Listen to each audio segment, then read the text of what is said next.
Breaking news, the House has passed the stimulus bill, and probably by the time you see this, it will be signed into law. But before it passed in the House, Representative Alexandria Ocasio-Cortez took to the floor of the House to bring up some of her major issues with the legislation. I represent one of the hardest hit communities in the hardest hit city in this country, Queens, New York. 13 dead in a night in Elmhurst Hospital alone. Our community's reality is this country's future if we don't do anything. Hospital workers do not have protective equipment. We don't have the necessary ventilators.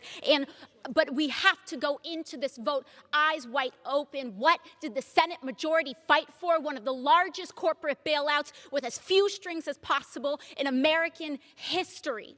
Shameful.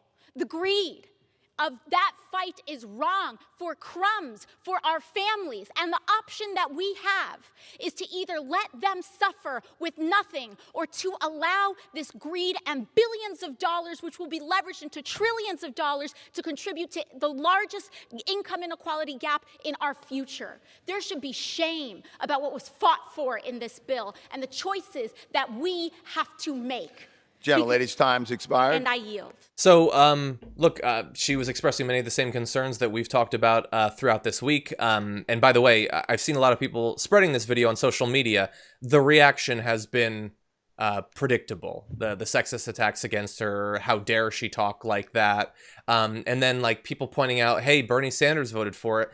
Like, you moron. She just said in the video the horrible choice that's being forced on people by this bill.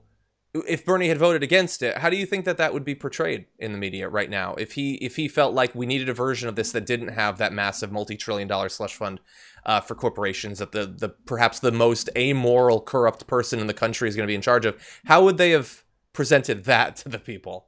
And then look at the other side. It's like Lindsey Graham's complaints are that people who are on unemployment might make slightly more money by taking unemployment than by taking a job that forces them to like expose themselves to coronavirus. Mm-hmm. Like, that's it.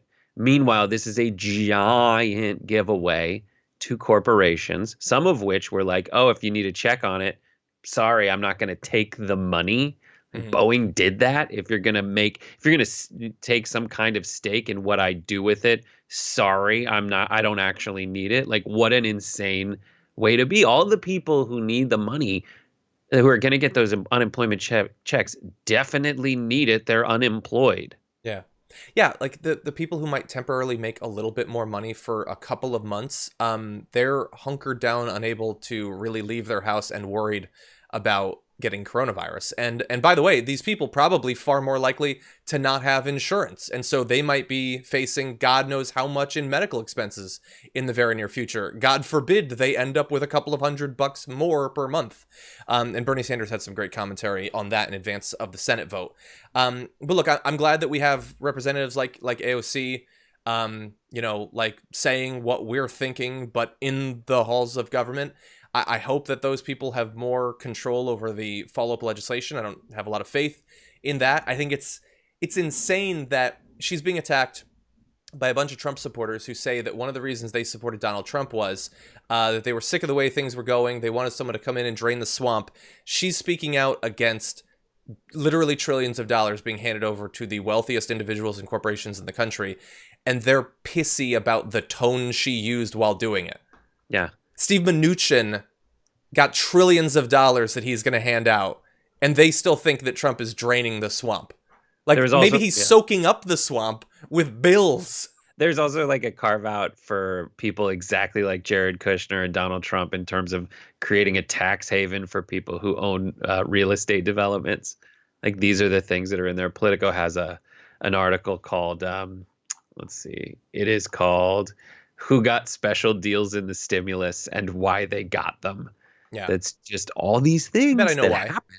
And they're hoping, they were like, all right, there's only 100 of us to get together and say this. Like, can we do this? Can we not? Meanwhile, when in the House being different, the last bill, the second aid bill that was less a stimulus and more just like an aid bill that went through the House and Mnuchin first before going to the Senate and forcing them to do it, even though McConnell did everything he could possibly do to delay that vote. Mm-hmm. There were 40 Republican Congress people who voted against that.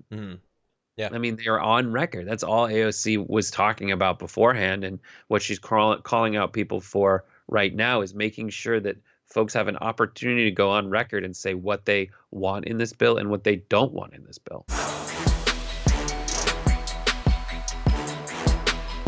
For more political news breakdowns, interviews, stories of activism, and me trying my hardest to care about the occasional big celebrity news story, subscribe to our YouTube channel at youtube.com/The Damage Report. And you can ring the bell wherever it is so you don't miss anything.